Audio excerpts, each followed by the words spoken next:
In this video, we ask ourselves, what does each stat do? And how important is each stat? As I break down my thoughts on each stat and how it compares to the other stats. Now, a while back, I hosted a tournament of attributes. The way it worked was I pitted CPU teams against one another where they all had the same stats except one stat was maxed out at 99, and that was the team name. We watched each game and I commentated so that we can figure out just how important each stat is, at least to the CPU. And spoiler alert, in case you haven't seen Avengers Endgame yet, the Poise team ended up winning. Beating out favorites such as speed or slapshot power, this shows that poise has to have some kind of important effect on the game, which gives your players the ability to overcome challenges. Despite the NHL 17 CPUs creating their own rankings during those playoffs, we're going to start with the top tier stats that I believe are your most important attributes. At number 1, we have speed. This attribute affects players' top speed.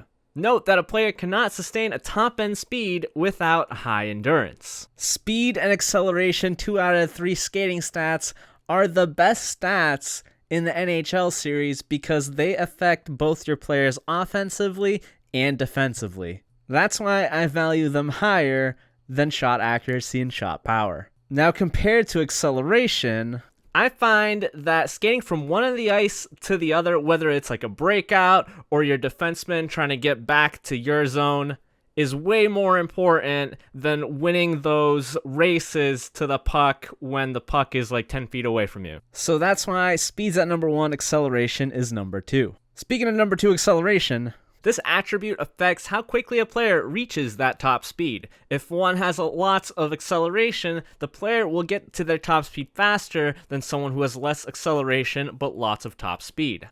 Another thing to look at is a lot of the cars that we're using likely have acceleration over 80 already. If you were going to choose between a card with 82 speed or 82 acceleration, the other stat being 80, that minor boost in speed seems way more important than that minor boost in acceleration.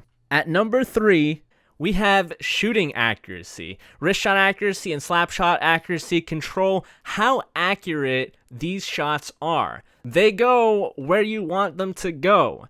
And in hockey, the point of the game is to score goals. You're not going to score goals unless your shots are accurate. Unless you are a breakaway warrior, then your shots don't have to be that accurate because as long as you beat the goalie, you got a big rectangle to try to get it into. The other kind of shooting stat is shot power. Wrist shot power and slap shot power control how hard a player may shoot the puck. You need to give the goalie less time to react. You might always hit it top shelf, but the goalie can see it coming from a mile away. Having a powerful shot will ensure that you'll beat them most times. Finally, at number 5, we have agility. This attribute affects the ability to turn. The more agility, the sharper one can turn with speed. This also helps when cutting across the ice and backskating on defense. You don't want to look like a slug when you're making your turns. A high agility will allow you to remain unpredictable and make lots of movement with your left stick to avoid the defender. Now what I'm also going to throw in here are bonus attributes. That's your height and your weight. I feel the ideal player in the EA NHL series needs to be at least 6'1" and at least 200 pounds. Being a tall player allows you to have a much greater reach. That means you can intercept the puck easier, you can poke check from much further away. Your player will just play better, and it's not going to affect his overall. As for weight, I found that the heavier players hold onto the puck much easier. It's harder to knock them off of the puck. And vice versa, if you have a heavy player coming at you, even though he's not very strong, he's going to be like a bowling ball and just run you over. In the old generation NHL Legacy Edition, NHL 14, and beyond that point, height and weight actually affected your skating and your speed. If you were too big, you would skate slower. But thanks to my lab videos, we found out that in the latest generation, that is not the case. Big and tall, short and small, they both skate the same. And that is why you want the biggest dudes on your team. But you gotta remember that most big and tall dudes in the game have lower speed, acceleration, and agility. So that's why you have to find those players that are big enough but also have good stats to pair along with it. From here, let's move on to our second tier. At the very top, you have Faceoffs coming in at number 6. The winner of a Faceoff is determined by a number of factors, including this attribute, which influences the likelihood of winning the Faceoff. From my own experiments, the Faceoff stat gives you a better chance of winning the Faceoff, especially in the event of a tie or if the opponent counters your Faceoff move. So even if your opponent counters you, if you have a higher Faceoff rating, you still have that chance of winning the Faceoff. Now notice the 4 asterisks that I have. If you look down a little bit, it says Faceoff only applies for centers. It doesn't say applies, but just pretend it does say applies because I didn't want to make it too small. Maybe I got lazy. Maybe I didn't want to fix it. Maybe I didn't want to redo my audio. I don't know. Let's move on. Point is, if you're dealing with any other position, don't worry about faceoffs. After that, at number 7 or number 6, if we don't include faceoffs like I just said, we have awareness. That's your defensive awareness and your offensive awareness. The defensive awareness, this attribute affects how much a player pays attention to protecting the defensive end of the ice. This includes better ability to take away passing lanes, lower susceptibility to being deked, and greater effort on the back check. I mean, the susceptibility to being deked, that's only if you're not controlling that player, because if you're controlling that player, that is entirely on you. For the offensive awareness, players in possession of high offensive awareness have good vision, which improves their playmaking ability and a knack for finding the back of the net. In my experience, when I have players with high defensive awareness and high offensive awareness, I find that they are in better positions on the ice. They are where you want them to be. If they have lower awareness, they're going to be out in the crowd somewhere. Like, imagine going for a one-timer in front of the net, cross crease. You're on one end of the net, and the player, your teammate, who you're expecting is on the other end of the net, is actually along the boards. Not good. But I find that defensive awareness is more important than offensive awareness because I feel it helps your players cover their man or their zone a lot better. Endurance clocks in as the next one. This attribute will determine the rate at which the player receives energy when not skating with high effort. Fatigue will play a greater factor if a player has lower endurance. Fatigue affects both skating ability and shooting. Whoever wrote that initially, I feel downplayed endurance significantly because it doesn't just affect those stats. It affects most, if not all of the stats, such as deking and passing. Endurance also means that your players won't tire out as quickly. I don't think it's just the rate at which the energy recovers. Stick checking. This attribute affects both poke checks and stick lifts in their ability to take the puck successfully and to avoid taking penalties while doing so. In recent years, EA overhauled how stick checks and poke checks work, where they will penalize you if you end up spamming the poke check or just being in bad position when you do a poke check. So even someone with 99 poke checking, stick checking, they're still going to get penalties, but I think your player will be more apt to poke it in the right place. A low stick checking rating likely means that your player will poke in the wrong place, so that even if you have good positioning, he might still go for the skates. The last one in this second tier list is poise. It affects how clutch your players are. With the game winding down, you're down by a goal, you shoot it from center ice, the chance of it going in, ice tilt. No, I'm just kidding. But it makes them more likely to be successful in their stats.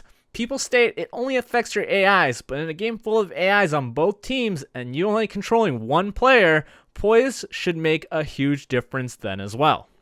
I personally don't view poise very highly. However, based on the Tournament of Champions that we were just talking about earlier in this video, poise makes a difference.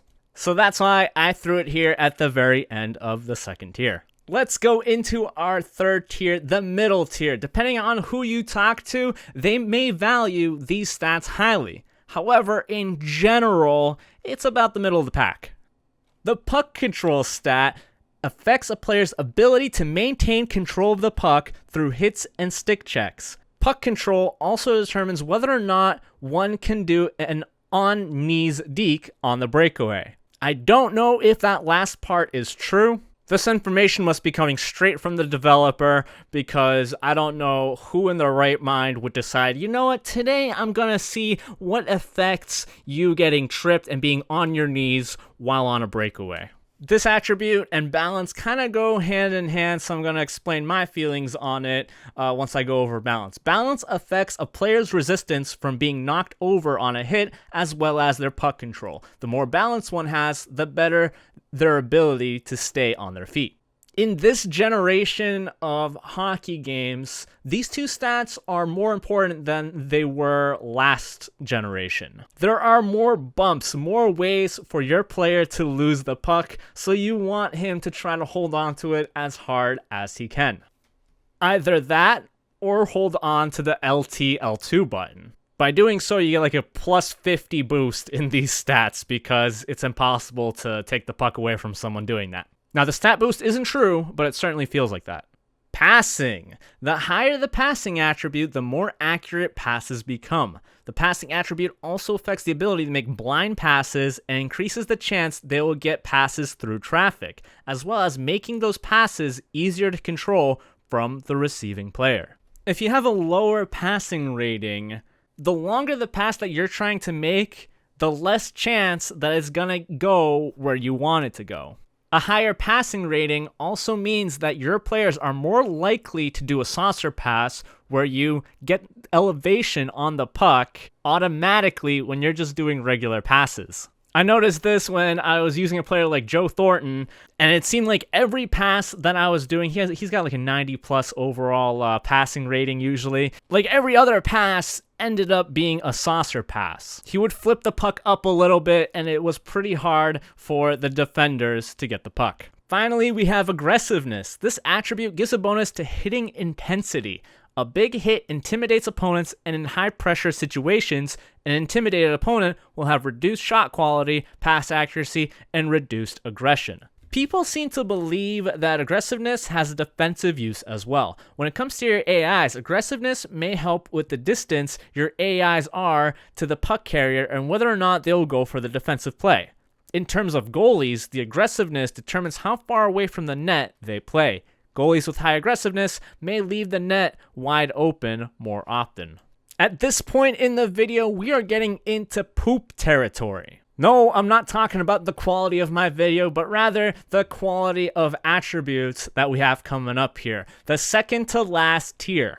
We have discipline. The discipline attribute affects the likelihood of taking penalties. For example, if a player has higher discipline, they will be less likely to get an elbow up on a guy during a hit. While I do find that pretty important, I hate it when I just get a penalty from no fault of my own, just because I went for a hit and my dude had a low discipline, so he ends up elbowing the guy and I get an elbowing penalty.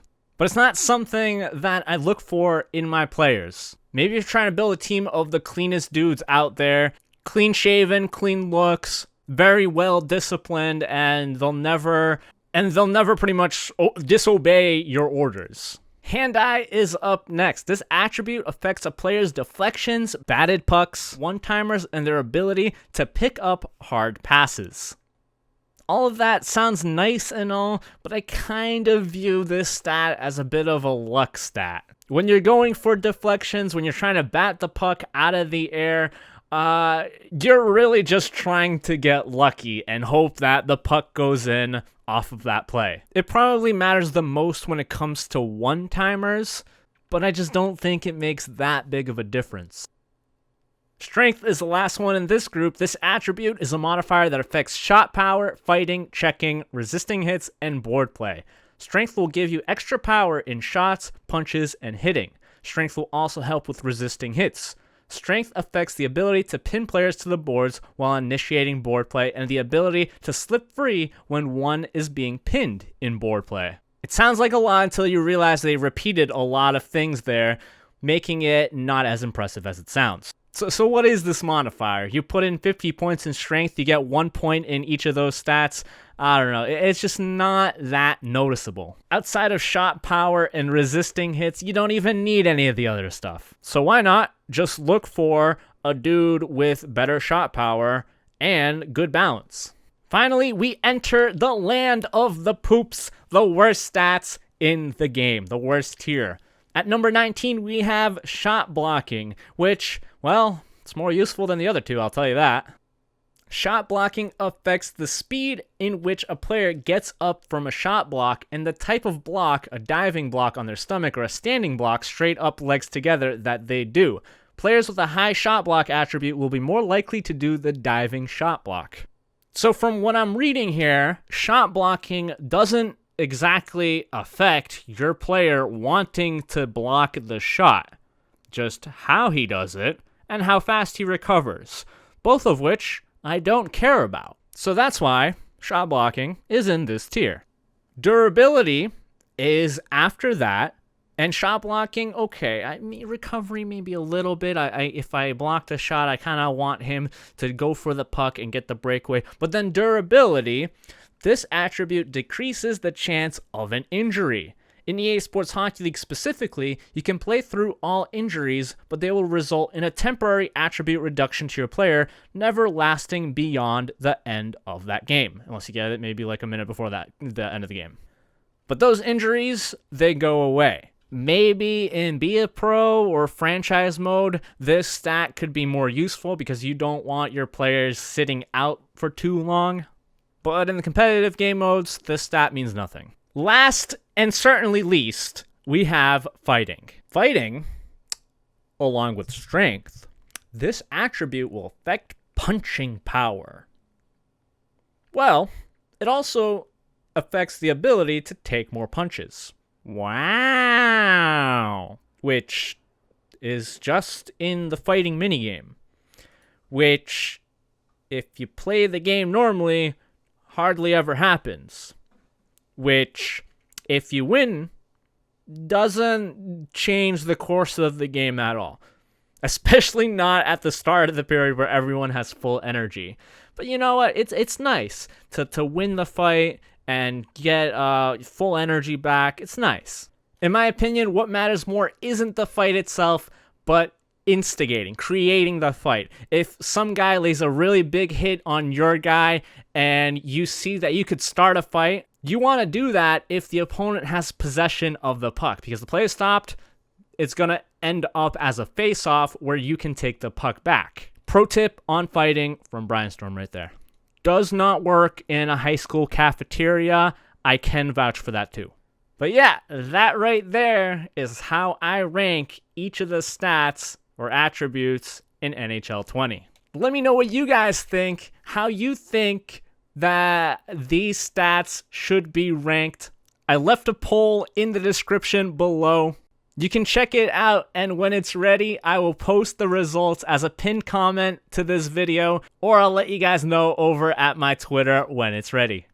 Either way, let's compare. Also, if you guys have a different understanding, a different idea on how some of these stats work, I want to know that too. So let me know in the comments below exactly what you think.